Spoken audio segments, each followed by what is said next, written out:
Hello बच्चों, कैसे हैं सब? मैं आपका हिंदी में जो पाठ एक है उसमें हरिवंश राय बच्चन जी द्वारा जो लिखा गया है काव्य संग्रह निशा निमंत्रण, उसकी कविता आत्म परिचय, उसके बारे में आपको कुछ आपसे बातचीत करने के लिए आया हूँ। तो मैं अभी आपको उस कविता को व्याख्या सहित बताने का पूरा प्रयास करूँगा और आप लोग क्या करेंगे कि मैं आपको कविता भी पढ़ के सुना रहा हूँ पंक्ति बार, तो आप कोशिश कीजिए कि उन पंक्तियों को सुनिए और अपने दिमाग से एक व्याख्या को एक काल्पनिक व्याख्या अपने दिमाग में आप बना के रखिए कि किन शब्दों का क्या मतलब हो सकता है। व्याख्या पूरी करूंगा मैं, आपको कोशिश करते हैं। तो मैं पहले आपको वो कविता को जो लिखी हुई है वो पढ़ के सुनाता हूँ और उसके बाद प्रयास करूंगा आपको बेहतर से बेहतर मैं बताने का। बच्चन जी ने लिखा है कि मैं जग जीवन का बाहर लिए फिरता हूँ, फिर भी जीवन में प्यार लिए फिरता हूँ। कर दिया किसी ने झनकृत जिनको छूकर, मैं सांसों के दो तार लिए फिरता हूँ। मैं इसने सुरा का पान किया करता हूँ, मैं कभी न जग का ध्यान किया करता हूँ। जग पूछ रहा उनको जो जग की गाते, मैं अपने मन का गान किया करता हूँ। प्रसंग की अगर हम बात करें इसमें तो स्पष्ट है कि प्रस्तुत पंक्तियाँ श्री हरिवंश राय बच्चन जी द्वारा लिखित निशा निमंत्रण की कविता आत्म परिचय से अवतरित हैं। इसमें कवि ने अपनी जीवन शैली का स्पष्ट परिचय दिया है कि वह किस प्रकार विपरीत परिस्थितियों में होने के बावजूद भी स्नेह का जो भार है वो लिए घूमते हैं। तो प्रस्तुत पंक्तियों में व्याख्या के तौर पे आते हैं कि व्याख्या में कवि महोदय ने क्या कहा है। कवि महोदय कहते हैं कि मैं जग जीवन का भार लिए फिरता हूँ, फिर भी जीवन में प्यार लिए फिरता हूँ। यानी कि मैं इस सांसारिक जीवन का भार अपने ऊपर लिए घूम रहा हूं। किसी प्रिय ने मेरे हृदय की कोमल भावनाओं को छूकर झंकृत कर दिया। अब हृदय की कोमल भावनाओं को इस तरीके से समझिए कि जैसे किसी ने वीणा के तारों को अपने हाथों से टच करके एक एक तार को बजा दिया हो और उसमें से सुर निकलने लगते हैं। कुछ ऐसा कर दिया किसी ने, हृदय की कोमल भावनाओं को झंकृत कर दिया। मैं सांसों के दो तार लिए फिरता हूं, इस तरह मैं अपने सांसों के दो तार लिए हुए जग जीवन में फिरता हूं। बच्चन जी कहते हैं कि मैं स्नेह सुरा का पान किया करता हूं। देखिए, सुरापान की बात हो रही है यहां पे, लेकिन साथ में क्या कहा गया है कि स्नेह, यहां सुरा से तात्पर्य उस मदिरा से नहीं है तो हम समझेंगे, यानी कि स्नेह सुरापान। मैं, बच्चन जी कहते हैं कि मैं प्रेम रूपी शराब पीकर मस्त रहता हूं। मैं प्रेम रूपी शराब पीकर मस्त रहता हूं।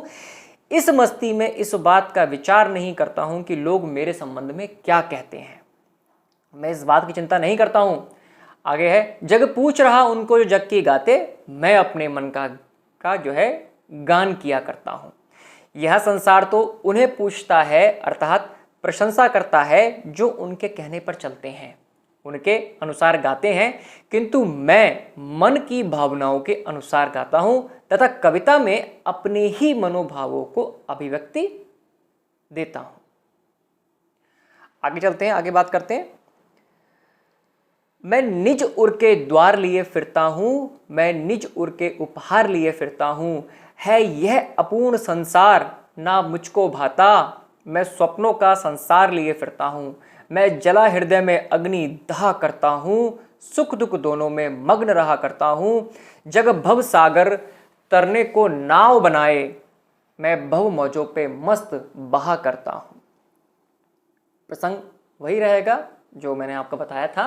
अब व्याख्या पे आते हैं कि मैं निज उर के द्वार लिए फिरता हूँ, मैं निज उर के उपहार लिए फिरता हूँ। कवि महोदय कहते हैं कि मैं अपने हृदय में नए नए भाव लिए फिरता हूँ।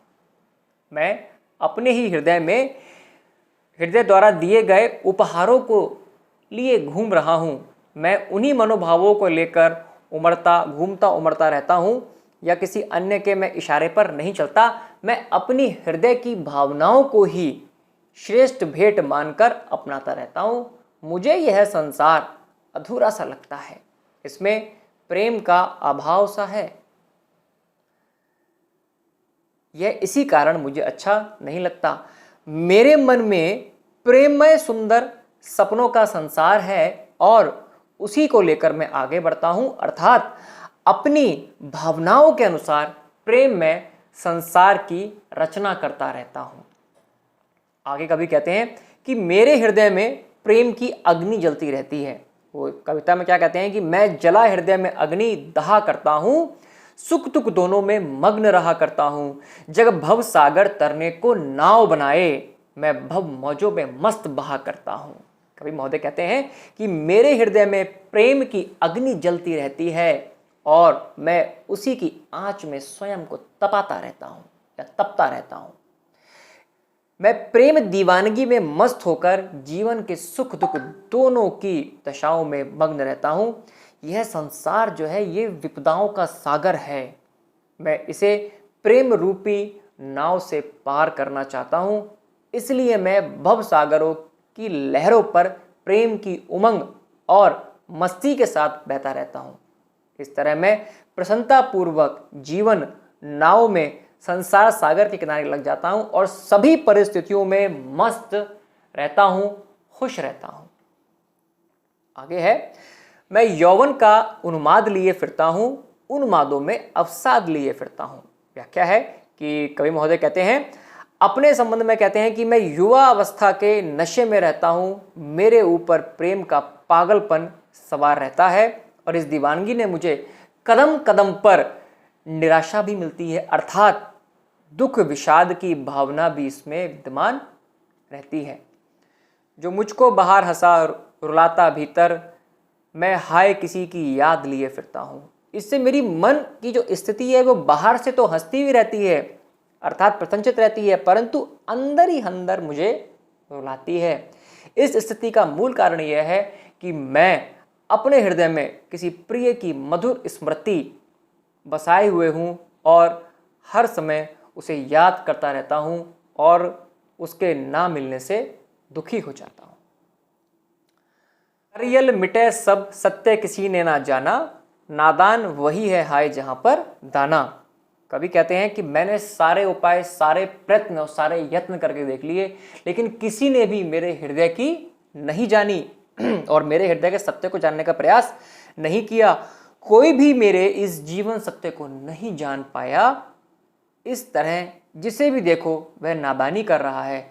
इस संसार में जिसे जहां पर भी धन, वैभव और भोग सामग्री मिल जाती है वह वहीं पर दाना चुगने लगता है, अर्थात अपना स्वार्थ पूरा करने लग जाता है।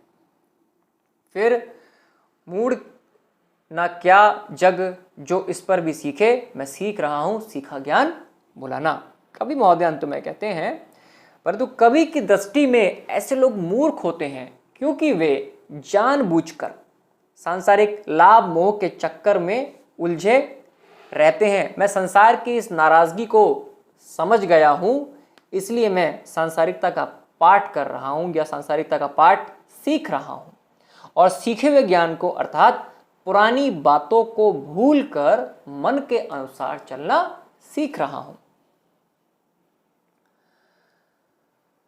मैं और जग और कहाँ का नाता, मैं बना बना कितने जग रोज मिटाता।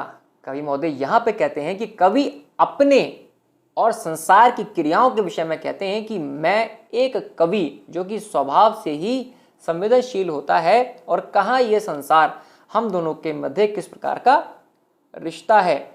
संसार अपनी निष्ठुरता के लिए जाना जाता है और मैं अपने प्रेममय हृदय के लिए। इसलिए ना जाने मैं अपनी कल्पनाओं में अपनी भावनाओं के अनुरूप कितने ही संसार रोज बनाता मिटाता हूं।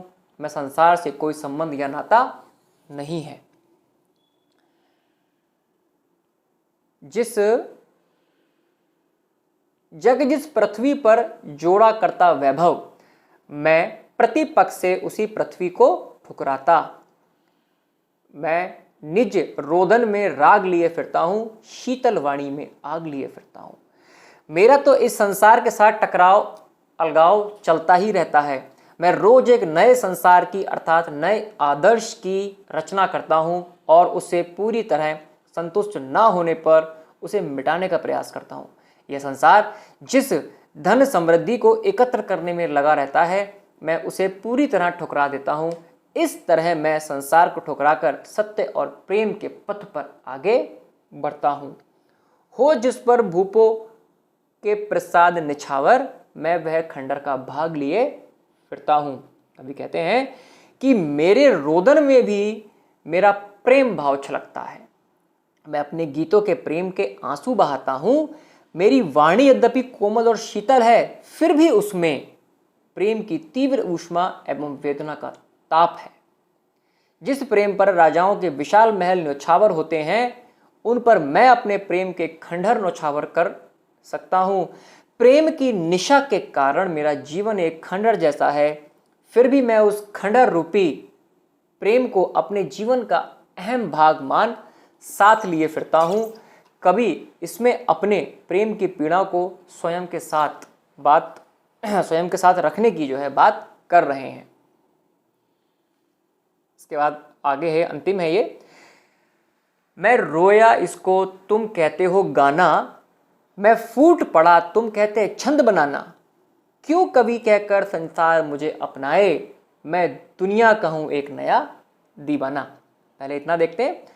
इसमें कवि कहते हैं कि जब मैं रोया और मेरे हृदय का दुख करुण शब्दों में व्यक्त हुआ, तो इसे लोग गाना कहने लगते हैं।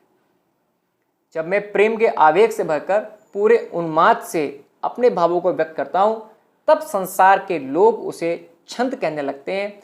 वास्तव में तो मैं कवि नहीं हूँ, अपितु प्रेम का दीवाना हूँ या प्रेम दीवाना हूँ।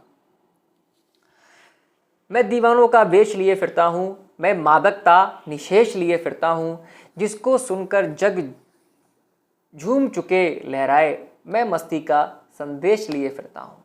कवि कहते हैं कि संसार में प्रेम दीवानों की तरह विचरण करता हूँ। मैं जहाँ भी जाता हूँ अपनी दीवानगी से सारे वातावरण में मैं मस्ती भर देता हूँ। विचरण करना यानी कि घूमना जाना।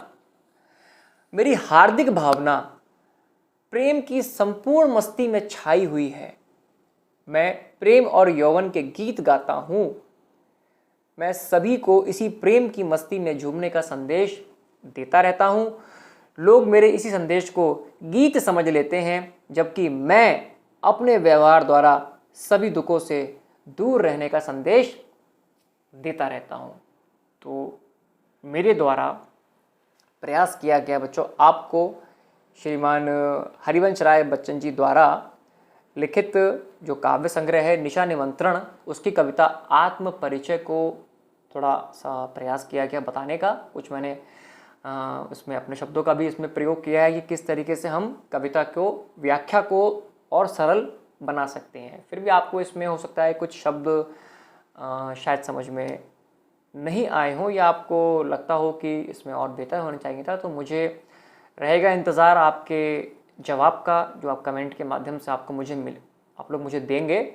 और जैसी भी आपको इसमें और कुछ नया इसमें आप जुड़वाना चाहते हैं हिंदी क्लास में, तो आप मुझे बताएं। वैसे मेरे पास एक फ़ोन आया था कि सर आप साइड में देखते रहते हैं, कविता मैं यहाँ पे लिख के रखता हूँ ताकि कोई लाइन जो है मुझसे मिस ना हो जाए, इसलिए मैं साइड में देखता रहता हूँ। ठीक है, अब इंतज़ार कीजिए आप अगले पार्ट का, मैं आपको जल्दी आपके बीच लेके आऊँगा। Okay, thank you.